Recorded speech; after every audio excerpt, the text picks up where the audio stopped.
Friends, good morning. ಎಲ್ಲರೂ ಹೇಗಿದ್ದೀರಾ? ನಾನು ಕೂಡ ತುಂಬಾ ಚೆನ್ನಾಗಿದ್ದೀನಿ. ಹಾಗೆ ತಾವೆಲ್ಲರೂ ಚೆನ್ನಾಗಿದ್ದೀರಾ ಅಂತ ಭಾವಿಸ್ತಾ ಈ ವ್ಲಾಗ್ನ ಸ್ಟಾರ್ಟ್ ಮಾಡ್ತಾ ಇದ್ದೀನಿ. ಇವತ್ತು ಸೋಮವಾರ, ವಾರದ ಮೊದಲನೇ ದಿನ. ಹಾಗೆ ಏನೆಲ್ಲ ಕೆಲಸ ಮಾಡಬೇಕು ಅಂತ ಪ್ಲ್ಯಾನ್ಸ್ ಏನೋ ಇದೆ, ಬಟ್ ಯಾವುದಾಗುತ್ತೆ ಯಾವ್ದು ಬಿಡುತ್ತೆ ಅಂತ ಗೊತ್ತಿಲ್ಲ.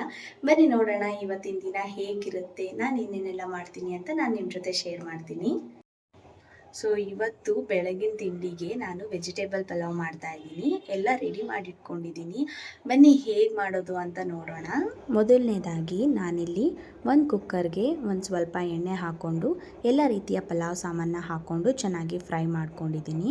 ಇದಕ್ಕೆ ನಾನು 2 ಸ್ಲೈಸ್ ಆಗಿ ಕಟ್ ಮಾಡ್ಕೊಂಡಿರೋವಂಥ ಈರುಳ್ಳಿನ ಹಾಕ್ಕೊಂಡು ಚೆನ್ನಾಗಿ ಫ್ರೈ ಮಾಡ್ಕೊಳ್ತಾ ಇದ್ದೀನಿ.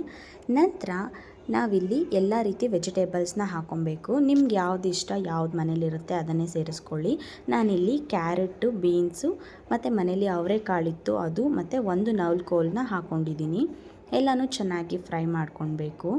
ನಂತರ ನಾನಿಲ್ಲಿ ಮಸಾಲೆಗೆ ಒಂದು ಜಾರಲ್ಲಿ ಒಂದು ಸ್ವಲ್ಪ ಕೊತ್ತಂಬರಿ ಸೊಪ್ಪು, ಒಂದು ಟೊಮ್ಯಾಟೊ, ಹಾಗೆ ಒಂದು ಅರ್ಧ ಈರುಳ್ಳಿ ಮತ್ತು ಶುಂಠಿ, ಬೆಳ್ಳುಳ್ಳಿ, ಹಸಿಮೆಣಸಿನ್ಕಾಯಿ ಇಷ್ಟನ್ನು ಹಾಕ್ಕೊಂಡು ನಾನು ಗ್ರೈಂಡ್ ಮಾಡ್ಕೊಂಡಿದ್ದೀನಿ. ಇದು ನೀಟಾಗಿ ಪೇಸ್ಟ್ ಆಗಬೇಕು. ಅಷ್ಟೊತ್ತಿಗಾಗಲೇ ತರಕಾರಿಗಳು ಚೆನ್ನಾಗಿ ಫ್ರೈ ಆಗಿರುತ್ತೆ. ಇದಕ್ಕೆ ನಾನು ರುಚಿಗೆ ತಕ್ಕಷ್ಟು ಉಪ್ಪನ್ನು ಹಾಕ್ಕೊಂಡಿದ್ದೀನಿ. ಸ್ವಲ್ಪ ಅರಿಶಿನ ಕೂಡ ಹಾಕ್ಕೋಬೇಕು. ಸೊ ಇದಕ್ಕೆ ನಾನು ರುಬ್ಕೊಂಡಿರುವಂತಹ ಮಸಾಲೆ ಹಾಕ್ಕೊಂಡು ಹಸಿ ವಾಸನೆ ಹೋಗೋವರೆಗೂ ಚೆನ್ನಾಗಿ ಫ್ರೈ ಮಾಡ್ಕೊಳ್ತೀನಿ. ಮಸಾಲ ಎಲ್ಲ ಚೆನ್ನಾಗಿ ಫ್ರೈ ಆದಮೇಲೆ 1ರಿಂದ 1.5 ಸ್ಪೂನಷ್ಟು ಧನಿಯಾ ಪೌಡ್ರನ್ನ ಹಾಕ್ಕೊಂಡಿದ್ದೀನಿ. ಹಾಗೆ ಒಂದು ಅರ್ಧ ಸ್ಪೂನು ಚಿಲ್ಲಿ ಪೌಡ್ರನ್ನ ಆ್ಯಡ್ ಮಾಡ್ಕೊಂಡಿದ್ದೀನಿ. ಯಾಕಂದರೆ ನಾವು ಮಸಾಲೆಗೆ ಹಸಿಮೆಣಸಿನ್ಕಾಯಿ ಹಾಕ್ಕೊಂಡಿರೋದ್ರಿಂದ ಖಾರ ನೋಡಿಕೊಂಡು ಹಾಕ್ಕೊಬೇಕಾಗತ್ತೆ. ಮತ್ತು ನಾನಿಲ್ಲಿ ಚೆನ್ನಾಗಿ ತೊಳೆದಿಟ್ಕೊಂಡಿರೋಂತಹ ಅಕ್ಕಿನ ಇದಕ್ಕೆ ಮಿಕ್ಸ್ ಮಾಡ್ಕೊಳ್ತಾ ಇದ್ದೀನಿ.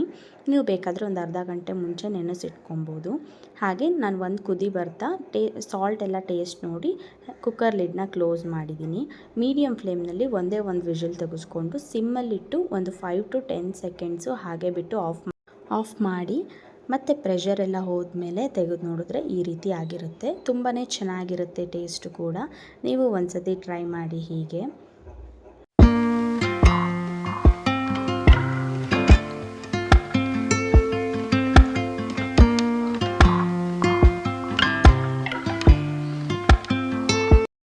ಈಗ ಆಲ್ರೆಡಿ 9:30 ಆಗ್ತಾ ಇದೆ. ನನ್ನ ಮಗ ಸ್ಕೂಲಿಗೆ ಹೋಗ್ತಾ ಇದ್ದಾನೆ. ವ್ಯಾನ್ಗೋಸ್ಕರ ವೆಯ್ಟಿಂಗು.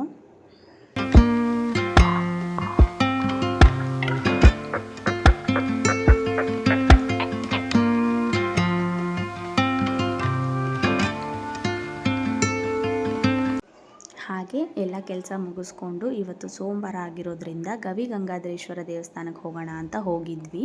ತುಂಬ ದಿನ ಆಗಿತ್ತು, ಹಾಗಾಗಿ ಬಂದಿದ್ವಿ. ಈ ದೇವಸ್ಥಾನದ ಬಗ್ಗೆ ಹೇಳಬೇಕು ಅಂದರೆ ತುಂಬಾ ಹಳೆಯ ದೇವಸ್ಥಾನ, ತುಂಬ ವಿಶೇಷತೆ ಇರುವಂಥ ದೇವಸ್ಥಾನ. ಹಾಗೆ ಹೋಗಿ ಒಂದು ಒಳ್ಳೆ ದರ್ಶನ ಮಾಡಿಕೊಂಡು ಬಂದ್ವಿ.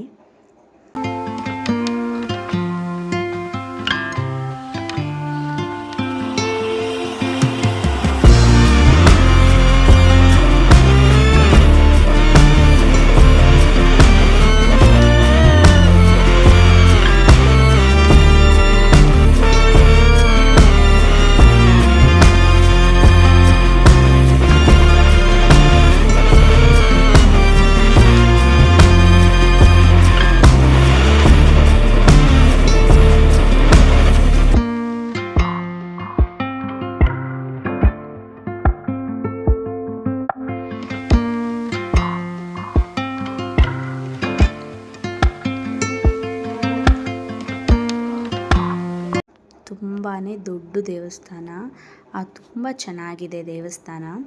ಇಲ್ಲಿ ನೋಡಿ, ನಮ್ಮ ಯದ್ವಿತ್ ಬಂದಿದ್ದ ತಕ್ಷಣ ಅಲ್ಲಿ ಆಟ ಆಡೋಕ್ಕೆ ಶುರು ಮಾಡಿಬಿಟ್ಟಿದ್ದಾನೆ. ಮಧ್ಯಾಹ್ನದ ಅಡುಗೆಗೆ ನಾನಿಲ್ಲಿ ಇವತ್ತು ಬಸ್ಸಾರನ್ನ ಮಾಡೋಣ ಅಂತ ಅಂದ್ಕೊಳ್ತಾ ಇದ್ದೀನಿ. 1 kg ಹೀರೆಕಾಯಿ ಇತ್ತು, ಹಾಗಾಗಿ ಅದನ್ನೇ ಪಲ್ಯ ಮಾಡಿ ಬಸ್ಸಾರು ಮಾಡ್ತಾಯಿದ್ದೀನಿ. ಯಾರಿಗೆಲ್ಲ ಫೇವ್ರೆಟ್ ಇರಲ್ಲ ಅಲ್ವಾ ಬಸ್ಸಾರು, ಎಲ್ರಿಗೂ ತುಂಬಾ ಇಷ್ಟ ಆಗುತ್ತೆ. ಸೊ ಮೊದಲಿಗೆ ನಾನಿಲ್ಲಿ ಒಂದು ಬಾಣಲೆಗೆ ಸ್ವಲ್ಪ ಎಣ್ಣೆ ಹಾಕ್ಕೊಂಡು ಒಂದು 2 ಈರುಳ್ಳಿ, 1 ಹಿಡಿಯಷ್ಟು ಬೆಳ್ಳುಳ್ಳಿ ಹಾಗೂ 2 ಟೊಮ್ಯಾಟೊನ ಹಾಕ್ಕೊಂಡು ಚೆನ್ನಾಗಿ ಫ್ರೈ ಮಾಡ್ಕೊಳ್ತಾ ಇದ್ದೀನಿ. ಇದಕ್ಕೆ ನಾನು ಸ್ವಲ್ಪ ಹುಣಸೆಹಣ್ಣನ್ನು ಹಾಕ್ಕೊಂಡಿದ್ದೀನಿ. ಹಾಗೆ ಒಂದು ಸ್ವಲ್ಪ ಕೊತ್ತಂಬರಿ ಸೊಪ್ಪನ್ನ ಸೇರಿಸ್ಕೊಳ್ತಾ ಇದ್ದೀನಿ. ಹಾಗೆ ಒಂದು ಮಿಕ್ಸ್ ಮಾಡಿಬಿಟ್ಟು ನಮಗೆ ಖಾರಕ್ಕೆ ಎಷ್ಟು ಬೇಕೋ ಅಷ್ಟು ಒಣಗಿದ ಮೆಣಸಿನ್ಕಾಯಿನ ಸೇರಿಸ್ಕೊಬೇಕಾಗುತ್ತೆ. ನಾನಿಲ್ಲಿ ಒಂದು 10ರಿಂದ 12 ಹಾಕ್ಕೊಂಡಿದ್ದೀನಿ. ನಮಗೆ ಖಾರಕ್ಕೆ ಸರಿ ಹೋಗ್ಬಿಡುತ್ತೆ. ಇದಕ್ಕೇ ಒಂದು ಅರ್ಧ ಟೀ ಸ್ಪೂನಷ್ಟು ಮೆಣಸನ್ನು ಹಾಕ್ಕೊಂಡಿದ್ದೀನಿ, ಹಾಗೆ 1 ಸ್ಪೂನಷ್ಟು ಜೀರಿಗೆನ ಹಾಕ್ಕೊಂಡು ಚೆನ್ನಾಗಿ ಮಿಕ್ಸ್ ಮಾಡ್ಕೊಬೇಕು. ಇದನ್ನು ಆರೋದಕ್ಕೆ ಕೂಡ ಬಿಡಬೇಕು. ಹಾಗೆ ಮತ್ತು ನಾನಿಲ್ಲಿ ಕುಕ್ಕರಲ್ಲಿ ಬೇಳೆ ಬೇಯಿಸ್ಕೊಳ್ತಾ ಇದ್ದೀನಿ. ಅದೊಂದು ಸ್ವಲ್ಪ ಬೆಂದಿದೆ ಅನ್ನೋವಾಗ ಕಟ್ ಮಾಡಿ ಇಟ್ಕೊಂಡಿರೋ ಅಂತಹ ಹೀರೆಕಾಯಿನ ಹಾಕ್ಕೊಳ್ತಾ ಇದ್ದೀನಿ. ಇದು ಒಂದೇ ಒಂದು ವಿಷಿಲ್ ಕೂಗಿಸ್ಕೊಂಡ್ರೆ ಸಾಕಾಗುತ್ತೆ. ಹಾಗೆ ನಾನಿಲ್ಲಿ ಜಾರ್ಗೆ ಒಂದು ಅರ್ಧ ಹೋಳಷ್ಟು ತೆಂಗಿನಕಾಯಿನ ಹಾಕ್ಕೊಳ್ತಾ ಇದ್ದೀನಿ, ಮತ್ತು 1 ಸೌಟಷ್ಟು ಬೆಂದಿರೋ ಬೇಳೆ ಮತ್ತು ಹೀರೆಕಾಯಿನ ಸೇರಿಸ್ಕೊಳ್ತಾ ಇದ್ದೀನಿ. ಹಾಗೆಯೇ ನಾವು ಹುರಿದಿಟ್ಕೊಂಡಿದ್ದು ಮಸಾಲೆನ ಹಾಕ್ಕೊಂಡು ಚೆನ್ನಾಗಿ ರುಬ್ಕೊಳ್ತಾ ಇದ್ದೀನಿ. ಮತ್ತು ಸೈಡಲ್ಲಿ ಒಂದು ಬಾಣಲೆಗೆ ಸ್ವಲ್ಪ ಎಣ್ಣೆ ಹಾಕ್ಕೊಂಡು ಸಾಸಿವೆ, ಕರಿಬೇವು, ಈರುಳ್ಳಿನ ಸೇರಿಸ್ಕೊಂಡು ಚೆನ್ನಾಗಿ ಫ್ರೈ ಮಾಡ್ಕೊಳ್ತಾ ಇದ್ದೀನಿ. ಇದು ಪಲ್ಯಕ್ಕೆ ರೆಡಿ ಮಾಡ್ಕೊಳ್ತಾ ಇದ್ದೀನಿ. ಸಾಂಬಾರ್ಗಿಂತ ಪಲ್ಯನೇ ತುಂಬ ಟೇಸ್ಟಿಯಾಗಿರುತ್ತೆ ಅಲ್ವಾ. ಸೊ ಫಸ್ಟ್ ಪಲ್ಯ ಮಾಡ್ಕೊಳ್ತೀನಿ, ಆಮೇಲೆ ನಾನು ಸಾಂಬಾರನ್ನ ಮಾಡ್ಕೊಳ್ತಾ ಇದ್ದೀನಿ. ಒಂದು 4ರಿಂದ 5 ಒಣಗಿದ ಮೆಣಸಿನ್ಕಾಯಿನ ಸೇರಿಸ್ಕೊಂಡು ಒಂದು ಅರ್ಧ ಸ್ಪೂನಷ್ಟು ಉಪ್ಪನ್ನು ಹಾಕ್ಕೊಳ್ತಾ ಇದ್ದೀನಿ, ಈರುಳ್ಳಿ ಸಾಫ್ಟ್ ಆಗೋದಕ್ಕೋಸ್ಕರ. ಇದು ಚೆನ್ನಾಗಿ ಫ್ರೈ ಆದಮೇಲೆ ನಾನು ಕುಕ್ಕರಲ್ಲಿ ಕೂಗಿಸಿಟ್ಕೊಂಡಿರೋಂತಹ ತರಕಾರಿನ ಸೋದಿಸ್ಕೊಂಡು, ಅಂದರೆ ಒಂದು ಪಾತ್ರೆಯಲ್ಲಿ ಸೋದಿಸ್ಕೊಂಡು ಅದನ್ನು ಹಾಕ್ಕೊಂಡು ಪಲ್ಯ ಮಾಡ್ಕೊಳ್ತಾ ಇದ್ದೀನಿ.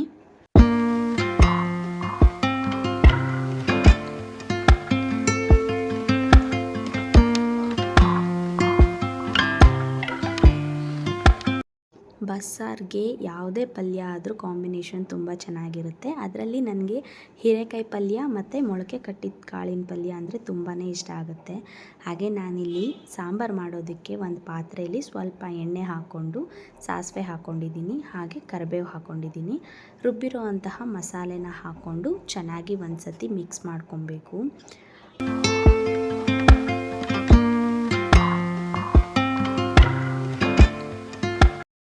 ಹಾಗೆಯೇ ತರಕಾರಿ ಬೇಯಿಸಿದ ನೀರನ್ನ ಜಾರೊಳಗೆ ಹಾಕ್ಕೊಂಡು ಕ್ಲೀನಾಗಿ ತೊಳೆದು ಸಾಂಬಾರಿಗೆ ಹಾಕ್ಕೊಬೇಕು.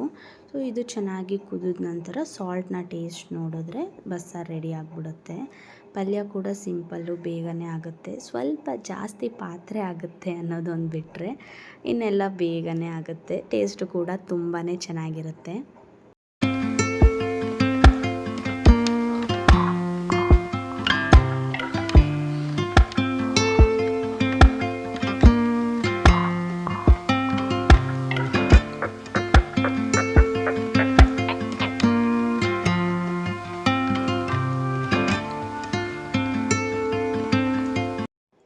ಸೊ ಫ್ರೆಂಡ್ಸ್, ಮಧ್ಯಾಹ್ನ ಆಯಿತು, ಊಟ ಎಲ್ಲ ಮುಗೀತು.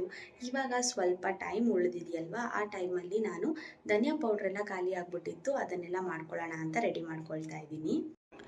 ಧನಿಯಾ ಪೌಡರು ಹಾಗೆ ಚಿಲ್ಲಿ ಪೌಡರು ಎಲ್ಲ ಆದಷ್ಟು ನಾವು ಮನೆಯಲ್ಲೇ ಮಾಡ್ಕೊಳ್ಬೋದು. ಅಂಗಡಿಯಿಂದ ತರೋದಕ್ಕಿಂತ ಮನೆಯಲ್ಲೇ ಮಾಡ್ಕೊಳ್ಳೋದು ತುಂಬಾ ಚೆನ್ನಾಗಿರುತ್ತೆ. ಇದು ಫ್ರೇಗ್ರೆನ್ಸ್ ಕೂಡ ತುಂಬ ಚೆನ್ನಾಗಿರುತ್ತೆ ಮನೇಲಿ ಮಾಡ್ಕೊಳ್ಳೋದ್ರಿಂದ. ನಾನಿಲ್ಲಿ ಒಂದು ಅರ್ಧ kg ಧನಿಯಾ ಕಾಳುಗಳನ್ನ ತೊಗೊಂಡಿದ್ದೀನಿ. ಅದನ್ನು ಒಂದು ಬಾಣಲೆಗೆ ಹಾಕ್ಕೊಂಡು ಮೀಡಿಯಮ್ ಫ್ಲೇಮ್ನಲ್ಲಿಟ್ಟು ಚೆನ್ನಾಗಿ ಫ್ರೈ ಮಾಡ್ಕೊಳ್ತಾ ಇದ್ದೀನಿ. ನೀವು ಸಿಮ್ಮಲ್ಲಿಟ್ಟು ಕೂಡ ಮಾಡ್ಬೋದು, ಬಟ್ ಅವಾಗವಾಗ ಕೈ ಆಡಿಸ್ತಾ ಇರಬೇಕು. ಸುಮಾರು ಒಂದು 15 to 20 ಮಿನಿಟ್ಸ್ ಇದನ್ನು ಚೆನ್ನಾಗಿ ಫ್ರೈ ಮಾಡ್ಕೊಬೇಕು. ನಮಗೆ ಗೊತ್ತಾಗುತ್ತೆ, ಆ ಸ್ಮೆಲ್ ಬರೋಕ್ಕೆ ಸ್ಟಾರ್ಟ್ ಆಗುತ್ತೆ ಧನಿಯಾ ಕಾಳ್ದು. ಹಾಗೆಯೇ ಮುಟ್ಟಿ ನೋಡಿದ್ರೆ ಅದು ಹಾಗೆ ಪಟ್ಟಂತ ಕಟ್ಟಾಗ್ಬಿಡುತ್ತೆ. ಆ ಥರ ಆಗೋವರೆಗೂ ನಾವು ಚೆನ್ನಾಗಿ ಫ್ರೈ ಮಾಡ್ಕೊಬೇಕು. ನಾನು ಅದಕ್ಕೆ ಇಲ್ಲಿ ಒಂದು 4ರಿಂದ 5 ಬ್ಯಾಡಗಿ ಮೆಣಸಿನ್ಕಾಯಿನ ಸೇರಿಸ್ಕೊಳ್ತಾ ಇದ್ದೀನಿ. ಇದನ್ನು ಕೂಡ ಚೆನ್ನಾಗಿ ಫ್ರೈ ಮಾಡ್ಕೊಳ್ತಾ ಇದ್ದೀನಿ. ಒಂದು 20 ಮಿನಿಟ್ಸ್ ಆದಮೇಲೆ ನಾವು ಆಫ್ ಮಾಡ್ಬೋದು. ಹಾಗೆಯೇ ಇದು ಚೆನ್ನಾಗಿ ಆರೋಕ್ಕೆ ಬಿಟ್ಟು ನಾವು ಗ್ರೈಂಡ್ ಮಾಡಿಕೊಂಡ್ರೆ ಧನಿಯಾ ಪುಡಿ ರೆಡಿನೇ ಆಗಿಬಿಡುತ್ತೆ. ಮನೆಯಲ್ಲೇ ಮಾಡ್ಕೊಳ್ಳೋದ್ರಿಂದ ನಮಗೆ ಕ್ವಾಂಟಿಟಿನೂ ಜಾಸ್ತಿ ಇರುತ್ತೆ, ಹಾಗೆ ಫ್ರೇಗ್ರೆನ್ಸ್ ಕೂಡ ತುಂಬಾ ಚೆನ್ನಾಗಿರುತ್ತೆ. ಹಾಗಾಗಿ ನಾನು ಮನೆಯಲ್ಲೇ ಮಾಡ್ಕೊಳ್ತೀನಿ. ತುಂಬ ಈಸಿ ಧನಿಯಾ ಪುಡಿ ಅಂತೂ.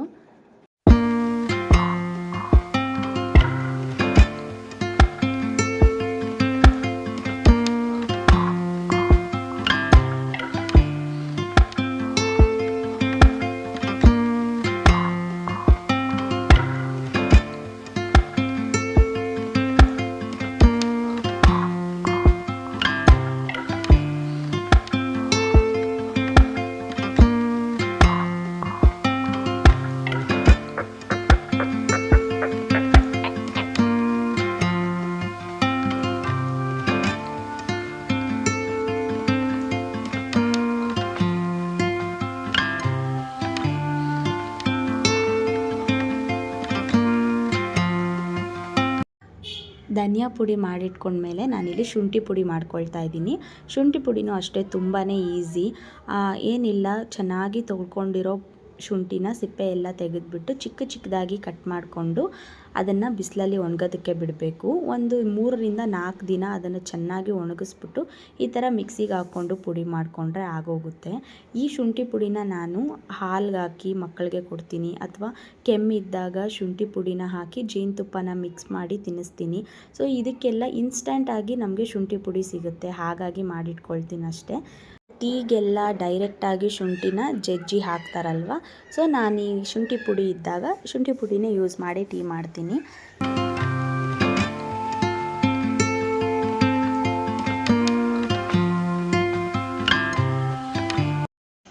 ಈಗ ಸಂಜೆ ಆಗಿದೆ. ಫ್ಲಿಪ್ಕಾರ್ಟಿಂದ ಒಂದು ಪಾರ್ಸಲ್ ಬಂದಿತ್ತು. ನಾನು ಶೇಪ್ ಬಾಕ್ಸ್ನ ಆರ್ಡ್ರ್ ಮಾಡಿದ್ದೆ ಮಗುಗೋಸ್ಕರ. ಅದನ್ನು ಅನ್ಬಾಕ್ಸ್ ಮಾಡ್ತಾಯಿದ್ದೀನಿ. ಇದು ತುಂಬಾ ಚೆನ್ನಾಗಿದೆ ಈ ಪ್ರಾಡಕ್ಟು. ಎಲ್ಲ ಶೇಪ್ಸು ಇರುತ್ತೆ, ಬೇಸಿಕ್ಕು. ಮಗು ಚೆನ್ನಾಗಿ ಆಟಾಡ್ತಾನೆ. ಸ್ಕ್ರೀನ್ ಟೈಮ್ಗಿಂತ ಈ ಥರ ಯಾವುದಾದ್ರೂ ಲರ್ನಿಂಗ್ ಟಾಯ್ಸಲ್ಲಿ ಜಾಸ್ತಿ ಮಕ್ಕಳು ಎಂಗೇಜ್ ಆಗಿರಲಿ ಅಂತ ಈ ಥರ ಯಾವುದಾದ್ರೂ ಪ್ರಾಡಕ್ಟು ಕಣ್ಣಿಗೆ ಬಿದ್ದಾಗ ತರಿಸ್ತಾ ಇರ್ತೀನಿ ಅಷ್ಟೇ. ಸೊ ನಾವು ಹೇಳ್ದಂಗೆ ಆಟಾಡೋದಕ್ಕಿಂತ ಅವ್ರ ಕ್ರಿಯೇಟಿವಿಟಿ ಯೂಸ್ ಮಾಡಿ ಅವ್ರ ಥರ ಆಟಾಡೋದೇ ಜಾಸ್ತಿ ಆಗಿಬಿಡುತ್ತೆ ಅಲ್ವಾ.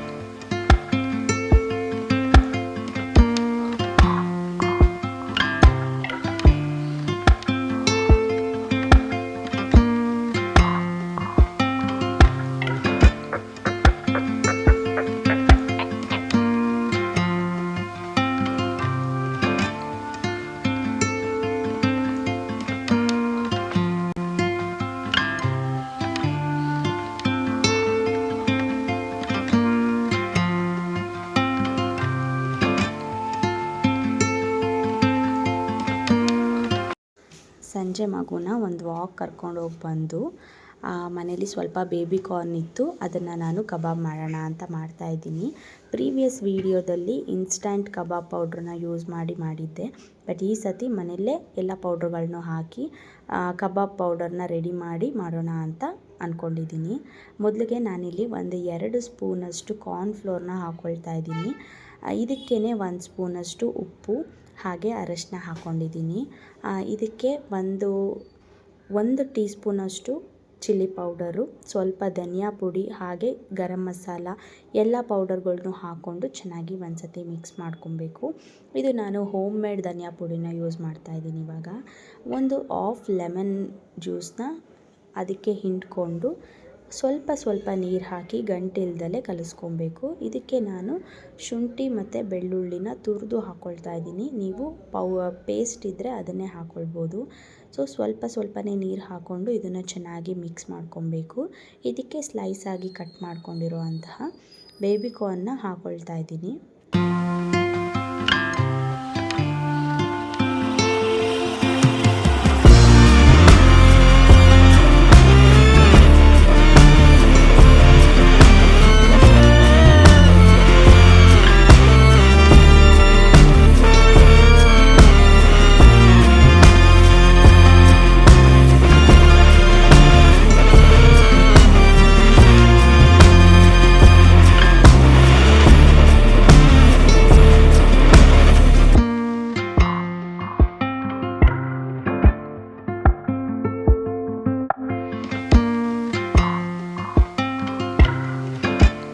ಎಲ್ಲ ಚೆನ್ನಾಗಿ ಮಿಕ್ಸ್ ಮಾಡಿ ಇಟ್ಕೊಂಡು ನಾವು ಇದನ್ನು ಒಂದು 20 ಮಿನಿಟ್ಸ್ ಮ್ಯಾರಿನೇಟ್ ಆಗೋದಕ್ಕೆ ಬಿಡಬೇಕು.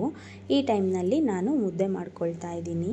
ಆ್ಯಕ್ಚುಲಿ ನನ್ನ ತಂಗಿ ಮತ್ತು ಅವ್ರ ಯಜಮಾನ್ರು ಬಂದಿದ್ದರು, ಅದಕ್ಕೋಸ್ಕರ ನಾನು ಬೇಬಿ ಕಾರ್ನ್ ಕಬಾಬ್ ಮಾಡ್ತಾ ಇದ್ದೆ.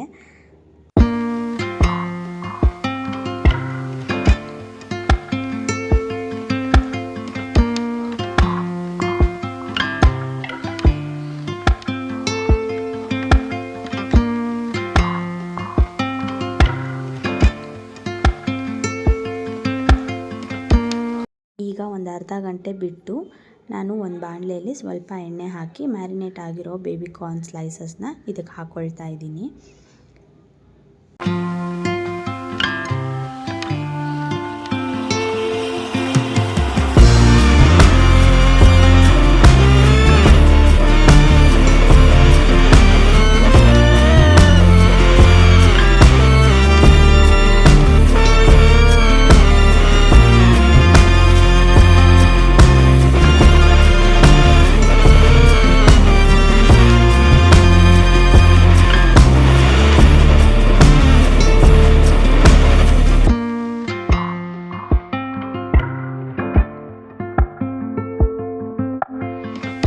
ಈ ರೆಸಿಪಿ ನಮ್ಮ ವಿಶ್ರುತ್ಗೆ ತುಂಬಾ ಇಷ್ಟ ಆಗಿಬಿಟ್ಟಿದೆ. ಒಂದು ಸತಿ ಲಾಸ್ಟ್ ಟೈಮ್ ಮಾಡಿದ್ನಲ್ವ, ಆವಾಗ ಅವ್ನು ತುಂಬ ಇಷ್ಟಪಟ್ಟಿದ್ದ. ಈಗಲೂ ಅದನ್ನೇ ಮಾಡ್ತಿದ್ದೀರಾ ಅಂತ ಬಂದು ಕೇಳ್ತಾ ಇದ್ದಾನೆ. ರೆಡಿ ಆಗಿದ ತಕ್ಷಣ ಫಸ್ಟ್ ಟೇಸ್ಟ್ ಮಾಡೋದಕ್ಕೆ ಅವನಿಗೆ ಕೊಟ್ಟಿದ್ದೀನಿ ನಾನು.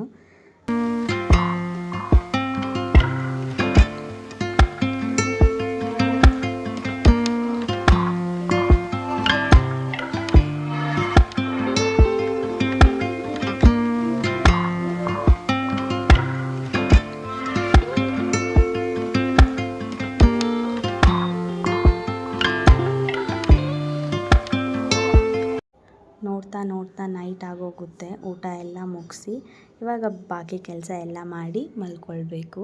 ಸೊ ಇದಾಗಿತ್ತು ನನ್ನ ಇವತ್ತಿನ ದಿನ. ಈ ವಿಡಿಯೋ ಸ್ವಲ್ಪನಾದರೂ ಎಲ್ಲರಿಗೂ ಇಷ್ಟ ಆಗಿದ್ದರೆ ಪ್ಲೀಸ್ ಲೈಕ್ ಮಾಡಿ. ಹಾಗೆ ಇನ್ನೂ ಯಾರೆಲ್ಲ ಸಬ್ಸ್ಕ್ರೈಬ್ ಮಾಡ್ಕೊಂಡಿಲ್ಲ ಸಬ್ಸ್ಕ್ರೈಬ್ ಮಾಡ್ಕೊಳ್ಳಿ. Thanks for watching. Bye bye.